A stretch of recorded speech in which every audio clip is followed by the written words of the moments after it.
For all the things I didn't know, the pain, the hurt, I let it go.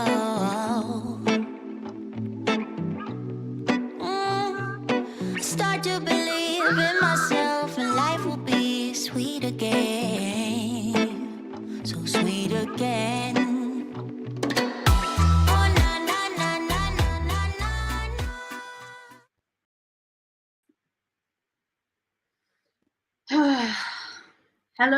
Hello everyone.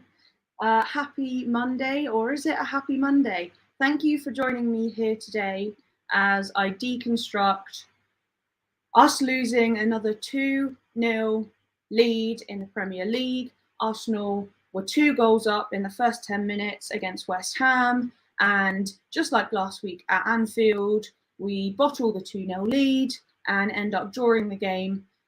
So we've got 2 points out of the last 6, I believe that makes it. And when you're going toe to toe with Manchester City for this title, it's not good enough. It's not good enough. I'm so disappointed, and I've actually just finished rewatching the match, and I couldn't finish it. I was too frustrated. I couldn't finish it, and I'll get into it all. But first of all, hello, welcome. Thank you for joining me today. My name's Fran. Online name is Golartso. You can find me by that name on all social medias. And of course, that's the name of my website where I sell my art and clothing, like you can see behind me. But that's enough of that. Let's get into the business. Right. So we're going to go player by player. And I'm going to need your help for some of these ratings. There's a lot to get into. Look, I've got 2 whole pages of notes about each player, and I didn't even finish watching the whole match again. Hi, Fran, do you need a tissue? This is very rude. Okay, I'll get to your comments in a minute, but we need to get into it. So, you know what? Why don't we just get straight into it?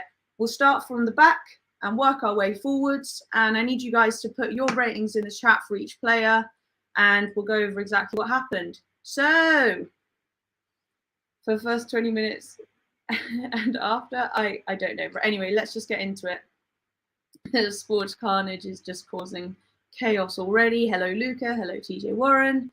Right, let's get into it. So let's start with this lovely man, Aaron Ramsdale. There, let's see if we can get him up. Here we go. Aaron Ramsdale, this chap on the right here. First of all, I think we should talk about his penalty record, which I don't believe he's saved one for Arsenal yet. He's excellent in all other areas of the game, but he hasn't saved a penalty yet. He needs to get a set piece penalty coach. Big up Munsey as well, Sports Carnage. I'll be on that channel later. Ramsdale a -5, or is that Ramsdale -5? So for me, also, when the team started to drop, as you guys know, we played really well for the first 10 minutes. The rest of the game was not good enough. Not good enough. And I needed someone on that pitch to really insist on raising the level, okay? And Ramsdale can make all the noise that he likes when we're winning, but where is him motivating and bringing up the energy of the team when we are in a difficult situation and we say we've just lost a 2-goal lead to West Ham? He went quiet as well. I've been praising him for the way he exudes energy from the back, but he went into his shell as well. We needed him yelling, screaming, and I didn't see that. I don't know about you guys. So what are you saying? He made a couple of good saves, but right, Lucas saying 6, TJ Warren saying -5, not -5. Static, hey Static, Ramsdale's never saved a penalty, the facts don't lie. It's not good enough. It's not good enough. If you know that that's a weak area, I'm a goalkeeper, okay? I was terrible. This was in hockey, but there are similarities. I was terrible at one-on-ones. So I would go out on my own with my sister and just practice one-on-ones for hours, okay? Ramsdale needs to be on his own with a ball machine, practicing pens if he's not already, because he's so good everywhere else. We need to be able to rely on him when there's a kick from the spot. So anyway, right, Ramsdale, Jez is saying Ramsdale 7. I mean, he didn't make any clangers. He's not to blame for this. Let's put it that way. He's not to blame for this. So what are your ratings? We got 5, 6s, 7s. 5 is average. I don't know why people say 6 is average. Anfield Uncle Rods, big up, big up. Ramsdale 7. Yeah, as I say, he's not to blame for this. It would have been nice if he saved the penalty, but it's you know, it's a penalty. The likelihood is that it will be scored, unless it's Arsenal taking the penalty, but we'll get into that. So we've got 6s, 5s. I actually put him as a 6, and that's kind of about where you guys are as well. So yeah, we'll give Rambo a 6. He's not what lost us the game. Right, and we'll start left back and then go to right. So we'll be starting with a certain Mr. Kieran Tierney. Right, let's get a picture up of this handsome man. There we go. There's Mr. Tierney. So I, like many of you guys, yeah, it's Henna Connor. So yeah, sorry, don't distract me. So me, like many of you guys, have been calling out for Tierney to start. So I wasn't happy that Zinchenko has a slight injury. However, I was very, very happy to see that Kieran Tierney would be starting. Because we've got this notion that he's so much of a better defender and things like this. However, watching him today, he started well, but when Bowen scores, basically Tierney has lost his man. So it's cleared out by Arsenal and then straight to a West Ham player. But Tierney thinks because we've cleared it, there's no trouble. And so he just drifts, he just does his own thing. He starts pushing up and just completely leaves Bowen behind him, behind his left shoulder, who's completely free to then receive the ball and score their equalising goal. And also there were moments where Antonio was dribbling at him, and this happened 1 or 2 times, and Bowen as well, and he didn't quite know when to commit and when to shadow, because sometimes he just let them run straight into the box. But what my point is that these little things are match sharpness issue. We know Tierney's quality, but those kind of things about, you need to get into the habit of knowing those instinctive little things about when to tackle, when to not. It looked like he was overthinking all of it, and he just didn't have the match sharpness. Understandably, because he's barely played all season, which is why I get frustrated about a lack of constant rotation in the squad when we are winning a game. So bring on Tierney to see out the last 20 minutes, for example. He just didn't look match fit, and he didn't look particularly confident, actually. So, but anyway, it was on him quite a lot of that equalising goal. If I was Rambo, I'd have been angry because Bowen was completely unmarked. Yeah, looked overwhelmed. So he did all right, but I would give him a 5. Yeah. So what are you guys saying? Oh, hey, Del Boy. Del Boy, what's the crack? Oh, Footy Judge Mo says, oh my gosh, amazing.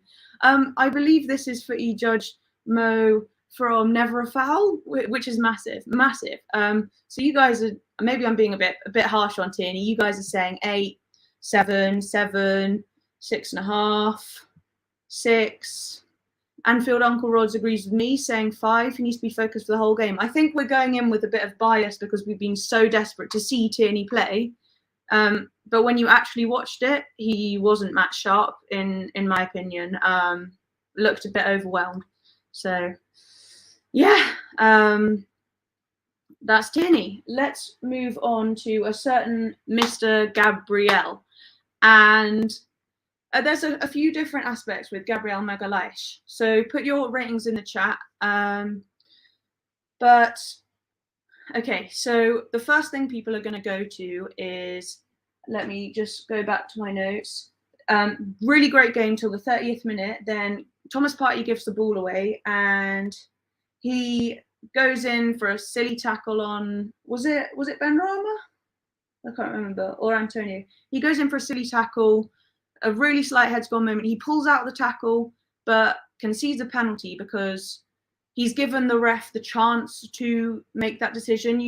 They're so desperate to give pens at the moment, refs, or sometimes they're not. Either way, it's just don't give the ref the opportunity, because decisions are crazy at the moment. Even though he did pull out and it was a dive, it was a penalty. A few of us thought it was a Declan Rice handball, but it ended up it wasn't.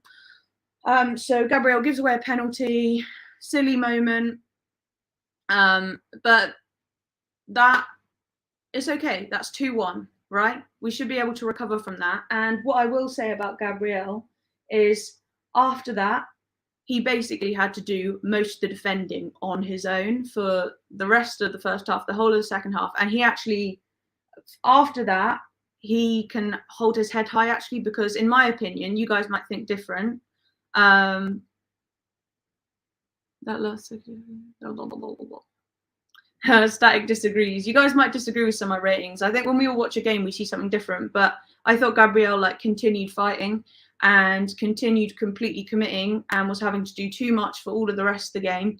But one thing about him is I didn't see his head drop, at least as much as the other players. But we can't ignore that he gave away a penalty, which you could argue is the beginning of the end. So I'm a bit split on here, guys. What are you saying for Gabriel? Let's see what you guys are saying. Help me. So you guys are conflicted as well. We've got a 6 and a 3. Because the whole rest of the game, apart from the penalty, at least for me, he showed intensity. He was strong. He was aggressive. He was commanding everyone else. But just that one silly moment, which we know he's got in him, you just can't give the ref a chance to make that. So he played as well as he normally does, apart from that one silly moment.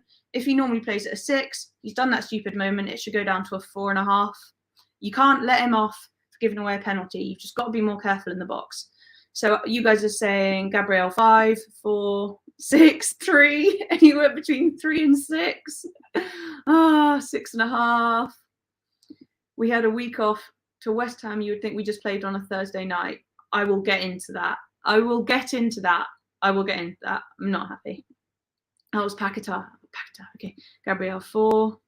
I need to learn to pull out. Oh, sorry. Oh, dear. Gabby pulled out of it. Paquetá Condit put his foot in Gabriel. Sports Carnage saying, I just love Arsenal fans are so gutted. But if you would have said that, I'm going to address this. If you would have said that at the start of the season, you would be challenging, you would have laughed. Okay. But do you not agree, Sports Carnage, that expectations can change? So you're right. At the beginning of the season, I don't even know why I'm having to say this, okay? But at the beginning of the season, okay, top 4 was the aim or whatever. But when you find yourself 8 points clear at the top of the Prem with, 10, 11 games to go, how can you not be gutted when we're not doing as well as we'd have hoped in these past 10 games? Expectations change. Goalposts move, okay? When you find yourself in that position, then you have to go on and win the league. Silly comment. Right. Gabriel 5 does silly things, but good defending nonetheless.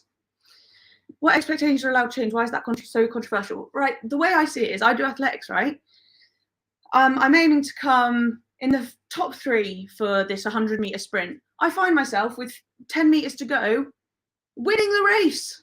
At that point, my coach is going to say, why didn't you finish it? Why didn't you win the race? I know we were only aiming for 3, but that doesn't matter. You're winning the race. No, I don't agree with that argument. You haven't got a squad like City have. Yeah. So, I mean, okay, not so. I know that they've got a really strong team, but the fact is we were in this position. We are still in this position. It's just, yeah, we don't have as good a squad as them, but with 8 points clear, you'd think we'd be able to make it work. Yeah, right. Bob Balding too. How the hell is he still at Arsenal? Yep. Right, it's Bob Holding next. Rob Balding, Bob Holding, Roberto Holdinho. Not too impressed with this guy. Give me your ratings for Mr. Roberto Holding. And I'll tell you what I made a note about him. So I wasn't impressed with him at all, really. I think he was far too relaxed throughout most of the game. So he made a few mistakes, and afterwards he'd be smiling and joking and laughing around. And I want to get these players and shake them and say, you've got an opportunity here to win the Premier League for the first time in 19 years. And Roberto, he crossed it long or whatever it was, and he's smiling, joking around. And when we were 2 goals up, I noticed, particularly from him, that he was very leisurely already in the 24th minute. There was no urgency when he was trying to pass the ball out. It was very, he wasn't applying any intensity. It was just, yeah, we're on top. He was a culprit for that, okay? The intensity needs to start from the back line, okay? We can't just be, jumping, dancing around. Yeah, 2 goals up, 2 goals up. Not at the 24th minute. Maybe at the 80th minute. Not at the 24th minute. Because when you play like that, it gives the other team a chance to build some confidence, come and press on you a bit more. Roberto, the intensity. He's so nice and calm and such a chill guy. We need beasts, okay? I'd love to have a coffee with Rob, but I don't want him trying to help us close out the final 10 games of the season. I'm losing my head here. He kept getting outpaced by Antonio, did a particularly silly foul just on the 18th minute, just outside the box, was quite desperate. He did an okay job, but got bodied by Ben Rama, as Connor says. Rob Holding's finished. He needs to start learning Turkish. Give him a 1. Okay. So you guys are saying 2, 3. Alice Bandino. Alice Holding 3, 4. Ravi's saying he's no better than Gomez. Yeah, he's not good enough. Not good enough. Rob Holding is like the Dejan Lovren of Arsenal. I don't know much about that player. I'm sorry. Just Collins being nicer than TJ Warren. That's unusual, boys. That's unusual. Mr. B says we wouldn't take Holding at Brentford. That kind of says it already, doesn't it? So the final rating for me for Rob Holding is a 2. It's a 2. Not because he played particularly badly, but it was the way he conducted himself, laughing and joking. I don't think they realise there's millions of people around the world just willing them to at least fight for it for the rest of the game. Even when I was a kid playing hockey, if we were 4-0 up, we'd keep fighting. I don't know where this complacency is coming from. I don't get it at all. And Rob Holding was complacent. So, yeah, 2 for me. Rob Holding gets a 2. Arsenal Forever is completely right here, saying you can't keep throwing a 2-0 lead away if you want to become champions. You wouldn't see Man City doing this. No, you wouldn't. I completely agree. And what's the most gutting for me is that it was that we dropped our heads, and there's no excuse for that. If we kept on battling for every single ball, giving 110%, then, and we still, by some freak accident, drop the 2-0 lead, then that'd be fine. But it was the complacency and then people not fighting to score again. It was so disappointing. But anyway, let's get on to the next player rating. I'll need some help with this one. Benny Blanco, Benjamin. Right, guys, what are your ratings for Ben White? Let me make a little banner, actually. There we go. Actually, check this out, guys. I'm going to... right. Leave your ratings in the chat. Right, guys, we're moving up here. Okay. Show. There we go. Why is that so large? But anyway, Benjamin White, I need your help a little bit, guys, because the only thing I'll show you the only notes I made for him were... I don't know if you can see, he just says, played well, looked sharp. So I thought he played well, he looked sharp. Oh, LVFC TV. Hello, I haven't seen you in the chat before. Thank you so much for coming to join in. Everyone go and subscribe to each other's channels. So Benny Blanco, 6.5, 7, is that what you guys are kind of thinking? Ben did okay, nothing more. He did his job. He did his job.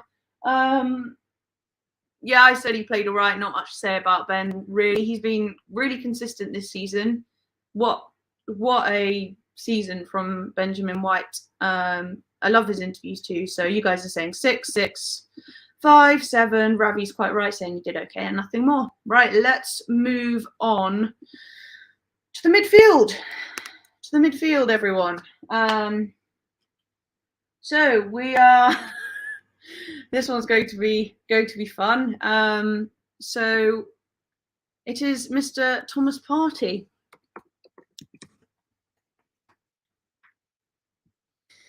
Thomas Partey, everyone. Thomas Partey. How do we think Thomas Partey performed? I've got my thoughts and I'll get into them now. Basically, I've got quite a few notes. So Thomas Partey, the talisman this season, our immovable rock in midfield, so reliable when he's not injured, physical, picks out amazing passes, never gives up. He's played amazingly despite off the pitch issues. On the pitch, fantastic when he's fit.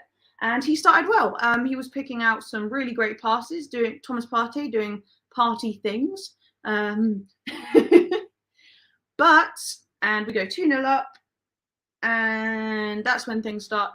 2-0 up, that's when things start to go wrong for Mr. Thomas Partey. We're 2-0 up, and then Partey gets beaten by, is it Paqueta or Benrahma? I can never remember their players. They've all got quite long names. So Partey gets beaten outside our own box, and he tried to recover, but was too slow. And wait, I'm looking at, there's 2 different goals. Basically, both goals, Partey did something wrong. I'm not even going to lie. So goal 1. But guys, remind me. So and Rama scored. So anyway, we concede a penalty because basically Partey messes up, and then that leads to Gabriel having to make a silly tackle in the box. Partey, he messed up, okay, but then he didn't even try and recover, okay. He just went, oh, I've lost the ball. That guy's running straight into the box. Oh dear. And he didn't try. And then later on, he got a yellow because he did completely the opposite and overcompensated and tried to recover his mistake and tackle a player for no reason when the other 2 defenders were back. And then he got a yellow. So Partey just today, his head was gone. You could see him literally wobbling his head throughout the game because it just wasn't clicking today. And we all have days like that, okay? But it's really about management and noticing when players are not on their day. And then, for example, making subs like Jorginho much sooner. Partey, he wasn't on his day. Saka was not on his day. Oodegard got progressively worse. We should have made those changes much sooner, but I'll get into that. So Partey, he was also giving the ball away needlessly. And I think when he's such a cornerstone of our team and he's wobbling, obviously that's going to affect the rest of the team. And the fact that he stayed on so long when he was having such a difficult time knocked the confidence of the rest of the team, and he should have been subbed off much sooner. So for me, Partey gets a 2 for me. We looked him for leadership, and yeah, he wasn't good enough today. For me, he gets a 3. So you guys are saying 3, that he fell apart. I agree. Mr. B saying Partey 5, poor today. 3, 4, Partey 3, worst performance of the season. Completely agree. And we'll get on to the manager, but when this is happening, why is there so much stubbornness in just admitting this player's having a tough time today, let's bring on Jorginho? I understand how good Partey's been this season, but you have to look at how they're playing in that moment. at that time. And really, was he going to help us create anything? No, because he was more of a detriment than a benefit to the team. And so Jorginho will stabilise, bring Jorginho on earlier. Lovely jubbly, but that didn't happen. Partey gets yellow. Yeah, 3 for me. 3 for me. That comment made me laugh. Just as basically we were crap. Oh, Ravi again saying this. Ravi's a Liverpool fan, recognises that if Arsenal want to be a force in the Champions League, they can't give up leads or they get punished. I don't know where this has come from, because this is something I thought we'd got over this season, and the last 2 games, it's come back, and hopefully it's just 2 off games, and this, will go back to how amazing we were playing. But just 2 off games is enough to really put a dent in our title charge. So it's just not good enough. Dave Riley says fault lies in the manager and that we needed fresh legs. I completely agree. We'll get into that. We will get into that. Right, so we've done Ramsdale, Tierney, Gabriel Holding, Ben White, Thomas Partey, and guys, Granit Xhaka. Give me a hand with Granit Xhaka. I thought he was all right. Didn't make one of our more stable players in the game. Went missing a little bit, didn't make too much happen, but he was quite reliable during that game. He was actually trying to G up the rest of the team. We know that he's great with mentality, but right, let's get the little banner up, guys. So Granit Xhaka, I need your help with this one. I didn't really focus in too much on him because I was looking at some other players really. So oh,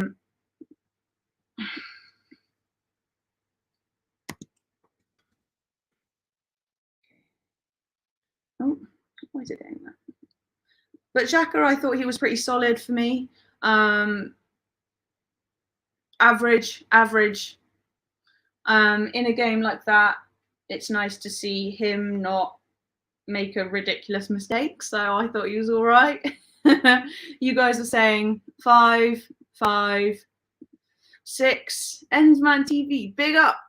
Phil saying generous 5.5. Thank you for joining, Endsman, and TJ Warren and Phil and all you guys. Thank you so much. Chelsea OG is here. Hello.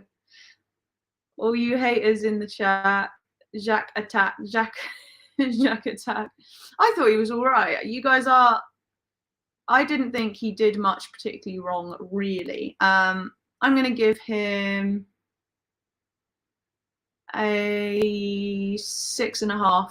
He did his job. For me. So for me, it's a 6.5. But I understand that some of you guys might feel different. But I certainly don't think he was one of the biggest problems today. So yes, I got henna done on the hand. Yeah. It's not very good because it was just me trying to copy a design. But yeah. Anyway, so Granite 6.5 for me. Right, Oodegard, Martin Oodegard, Oodegard. The sun wasn't out today. His solar panels were not working. Oodegard.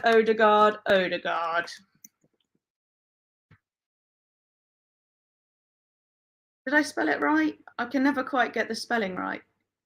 Did I spell it right? Anyway, Mr. Oodegard.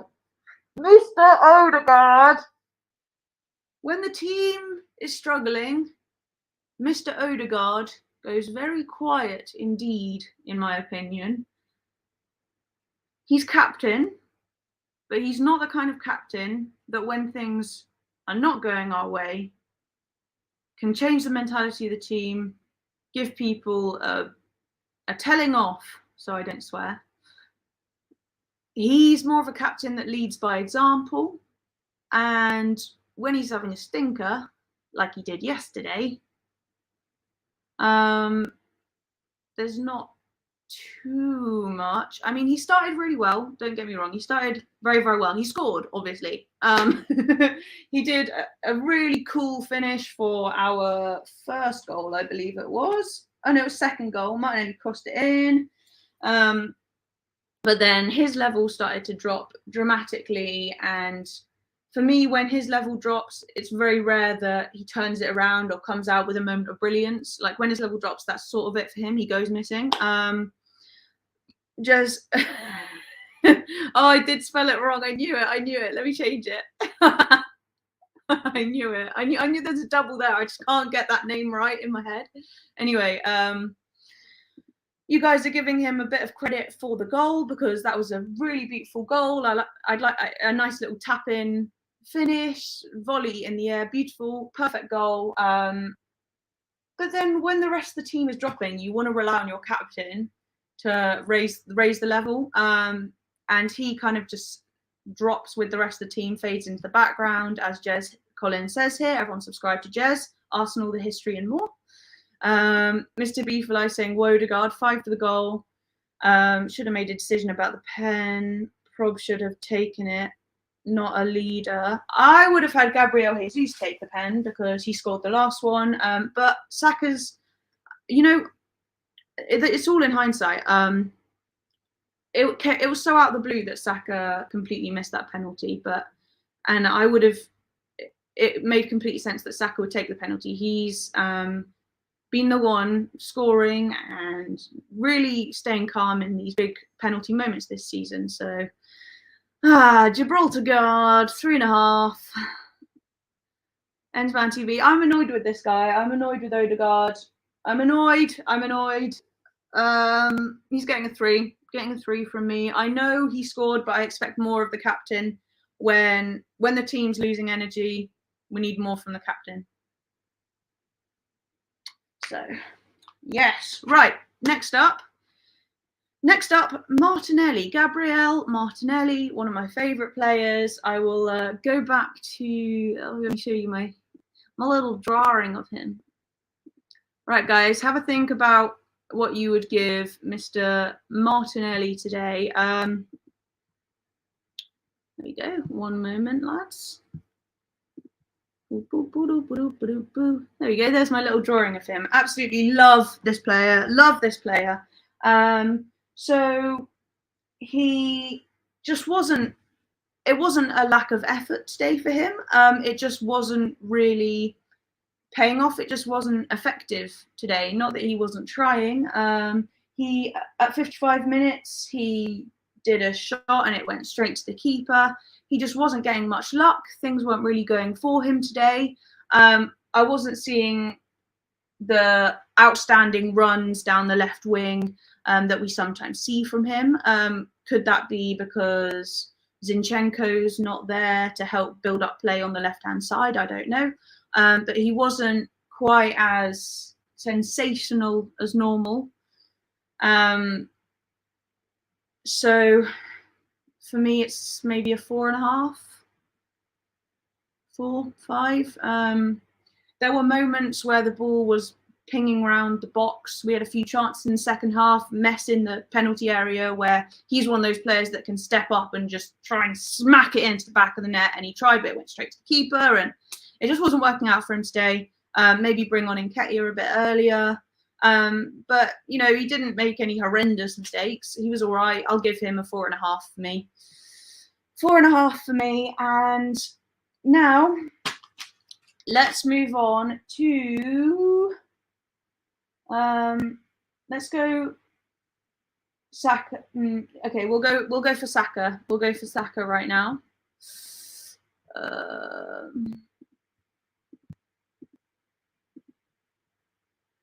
There we go. Starboy, Saka. What are we saying about Bukayo Saka? I certainly have some thoughts about Mr. Saka. Okay, first of all, Saka 6, he is knackered. I'm not sure why our players are knackered when we're only in one competition, playing one game a week. I understand he's played a lot of football, but maybe they're doing too much training or something like this, because one game a week should be doable. So, yeah. I do understand he does need a rest, though. Purely, he shouldn't be physically knackered, all right? And I don't think He's super physically knackered, but emotionally knackered, certainly. But still, 1 game a week, I'm not buying it. I think there might be some slight mismanagement there if he looks so leggy. You know, do you know what I mean? Don't shoot the messenger. Don't shoot the messenger. Right, so my notes on Mr. Bukayo Saka. So on the his first real moment was things. He played his usual game. He was all right. We're 2-0 up. 49. I can't actually read my handwriting. But anyway, I won't go chronologically. We know that he really messed up a penalty. It went about 2 yards wide. I still would have put him on penalties because he's been so consistent with them all season. But TJ Warren is just right when he says, I feel bad for him right now, not doing great mentally, and you can tell. And, you know, sometimes it can just be like that on the day. We know Saka's got a fantastic mentality. He'll never give less than 110%. But we will have days where we wake up and it feels like everything's going against us. And for a lot of that game, he looked low, dejected, sad. He looked like he didn't want to be there. He looked a little bit scared. His energy dropped. He wasn't really asking for the ball after he missed that penalty. He was hesitant. His confidence was gone. And his head, like, it just happens sometimes. It does just happen. I've been like that in a game where your head's just gone and there's nothing you can really do to bring that back. And that is when the manager has to step in and protect his player, say he's really not having a good time right now. I think it's horrendous, actually, when you can tell someone is really struggling like that mentally on the pitch, be it tiredness, be it just a bad day.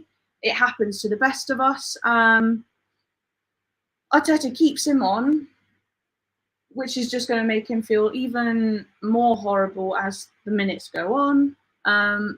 At that point, Arteta, you need to step in and protect your boy. I know that he's got the chance.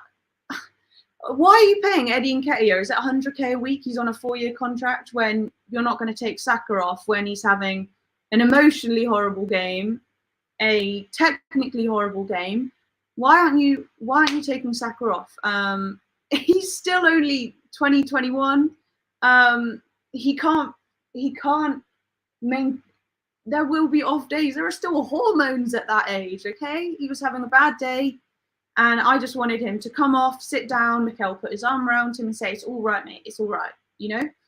Missing a penalty like that at such a crucial moment as well. We know how strong a character he is, but that will have reminded him of the Euros and just a really horrible thing for him to go through. He should have been taken off. Yeah, I feel really bad for him too, Amirali. We had Trossard sat on the bench. Eddie Nketiah, who did a fantastic job.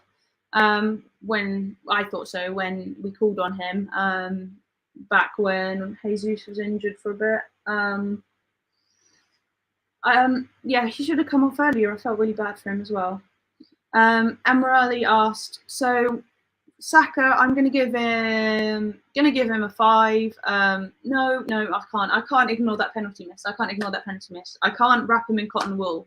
Do you know what I mean? If he's a top-class player, we need to hold him to the top-class player standards that he sets for himself every week.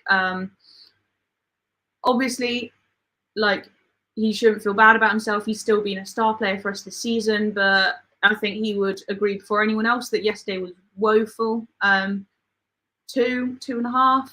He's still our star boy. He's still a fantastic player. Absolutely love him. But apparently, who was it?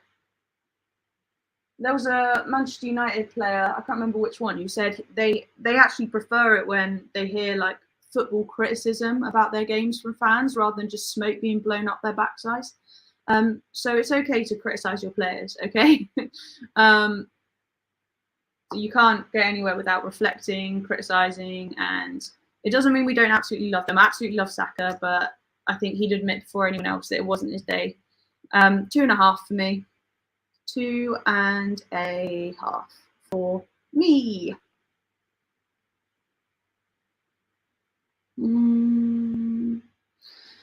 Right, final player rating before we quickly whip over subs.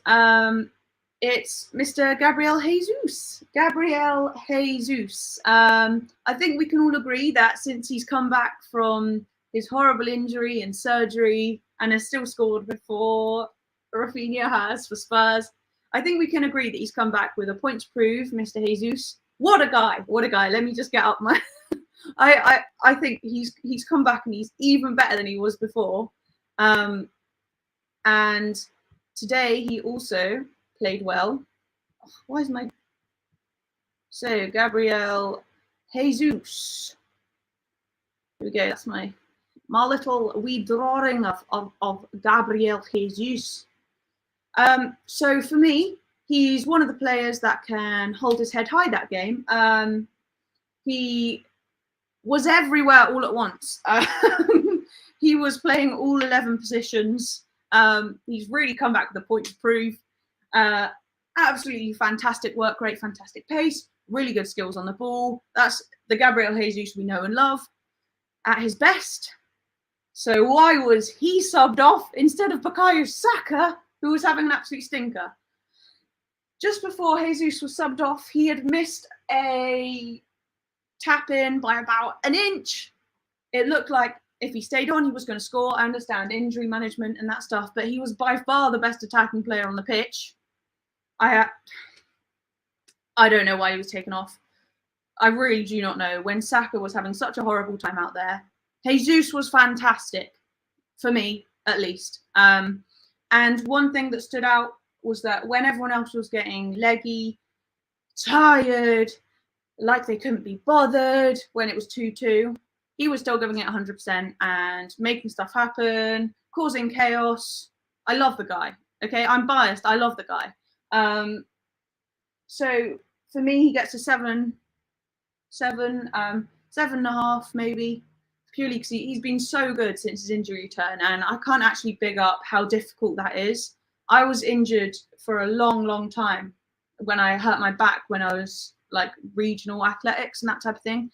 And when everyone else is training, competing, when you're there alone in your room with an ice pack, it's so easy to just have those thoughts like, I'm never gonna be that good again. I'm losing all my fitness. I'm never gonna get to the level again. And for him to have knee surgery and come back even better, it's elite. It is elite. So we've seen injuries like that completely ruin a player's confidence. I mean, Van Dijk had a similar, I can't remember what Van Dijk's injury is, but for him to come back even better, it deserves so much praise, and I'm so frustrated for him that he was taken off.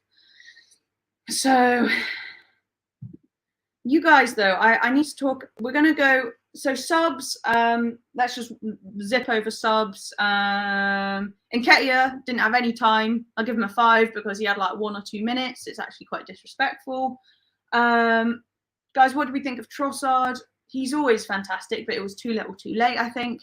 He should have come on much earlier because everyone's intensity just dropped. And it was inexcusable. It was completely inexcusable. So anyway, oh my gosh, the time has flown. We're at 43 minutes. 43 minutes. So you give Trossard a 5 and Nketiah a 5. Jorginho as well. He actually did stabilise the game a little bit when he came on. Should have come on earlier. Phil reckons 3.5 each because they just went on long enough. Nketiah 5, Trossard 5. Jorginho 5. Should we just give all the subs a 5? I think we can give all the subs a 5. And what we will do now is get on to this man. This guy. Where is he? This guy. This guy. Time for the manager ratings.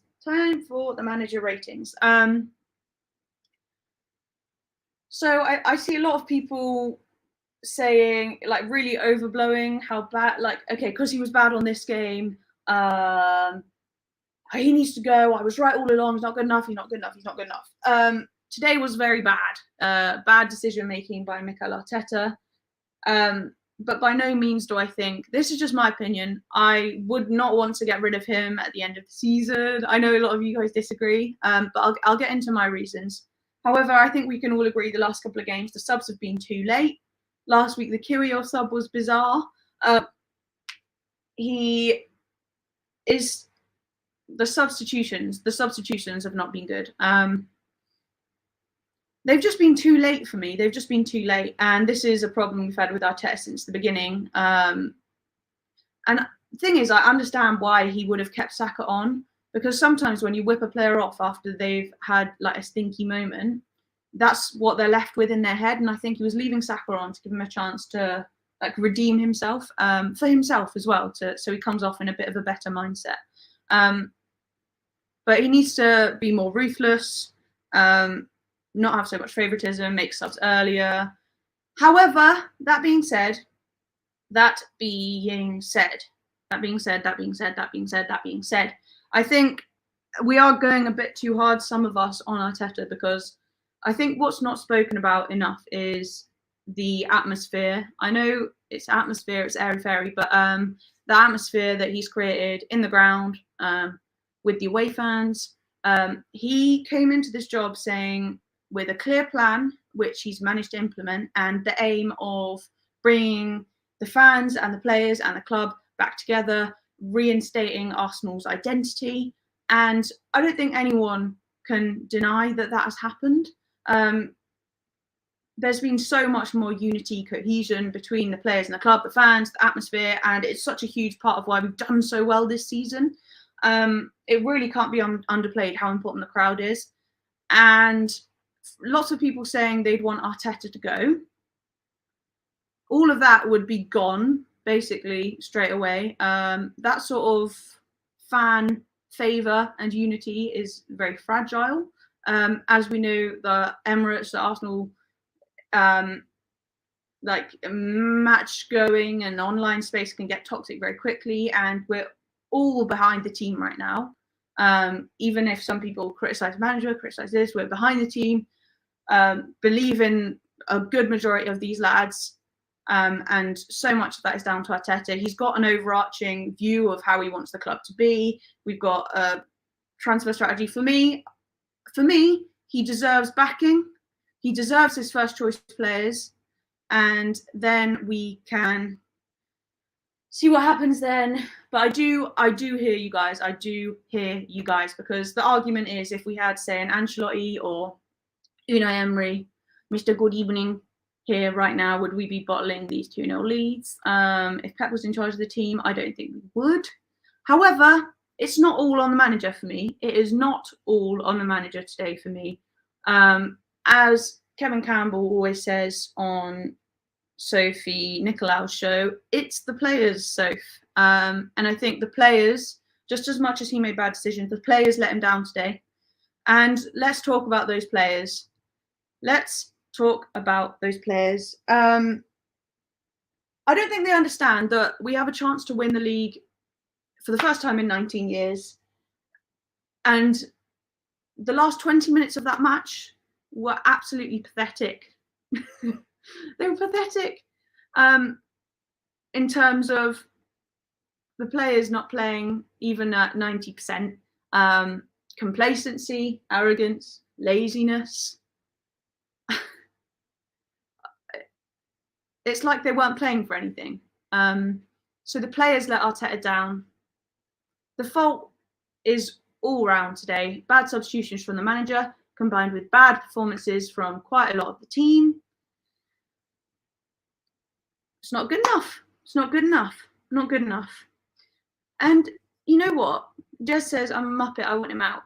What I think is that the club is king, okay? The club is king. I hate this division in the Arsenal fan base. I hate it. Where you're either so super positive, if anyone says a bad word about Arteta or the team, then I'm coming down your throat and you're going to get cancelled. Or the other side, if you don't like Arteta, but people need to realise that it's okay for someone to not rate your manager, someone to rate your manager. You all love the team, okay? Regardless of what you feel about the manager, what you feel about this player. I hate these warring factions. It's okay for you to have a different opinion from this person here. It's like if you were all eating a spag bowl and one person's like, oh, I absolutely hate carrots. The other one's like, I absolutely hate courgettes, but I love mincemeat. You're not going to say to the other person, no, actually, your opinion's wrong. You could, I don't know if you guys know what I'm saying, but it's okay for people with different opinions to coexist and belong in the same fan base.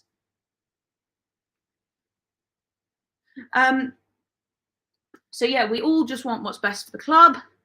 And for me, I think there just needs to be more discourse between everyone with different opinions. It shouldn't be like, okay, this is what you think, I'm not speaking to you. And I'll give it, this is actually the side of the fan base that like won't even listen to people who say Arteta out. There's, when in fact, they'll never agree, but if they actually discuss these things cordially, you could both learn something from each other, have interesting discussions. I like discourse, I like discussion, even if I don't agree with your opinions. That's part of what being a fan is, and I don't think we should, either side should keep trying to change the view of the other ones. Twitter's particularly bad for it. YouTube's all right for it. So you guys have all got different opinions on that, and it's okay to have different opinions. This is my thing.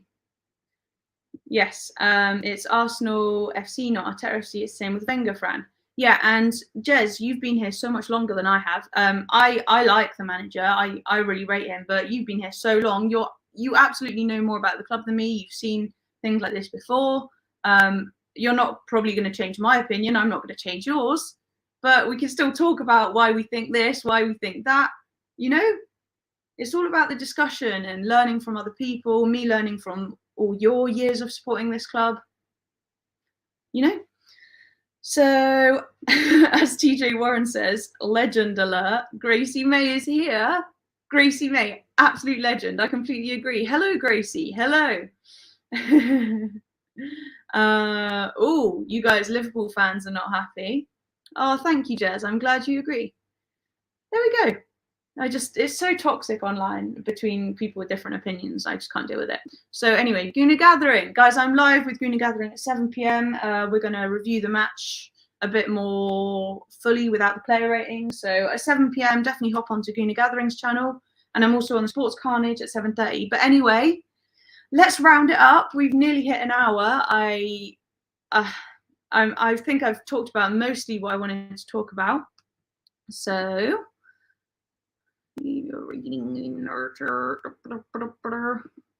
Hi, okay.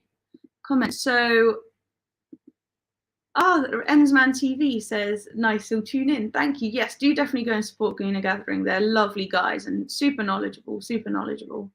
I don't know why my banner is still showing, but anyway, Phil will be having chicken and chips on the beach at 7. So guys, I'm gonna round out. But first of all, let me just show you.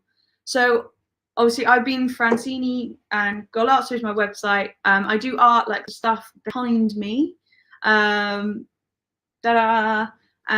I'll give you, just thank you so much for tuning in today. We'll preview the next matches soon. Thank you so much again for tuning in. Please go and follow my Instagram at Golazzo. It's quite a new account, so I've got like no followers, but lots more coming on there. I'm going to start drawing some players from other clubs soon, making some t-shirts with players from other clubs. Next, I'm actually doing a Manchester United one. So, it's actually going to be Saka and Rashford both doing the like mindset point celebrations. That's going to be my next t-shirt. But guys, do go over to my website because I've literally spent like 100 hours designing. I'll show it to you here. So you guys can check it out actually. But thank you, Ensman TV. I'll go and give you a follow back. But yeah, do check out my website, and on there you can put in requests for new t-shirts, new portraits, new players you want to see drawn, like ideas for what football art you'd like to see. So that's golartso.com. The links are in my description. Please go and check it out and contact me through there. So Chelsea OG with a terrible pun. Arteta. All right, but anyway, I'll let you guys get on with your days. Thank you for watching. Bye. Arsenal. Arsenal.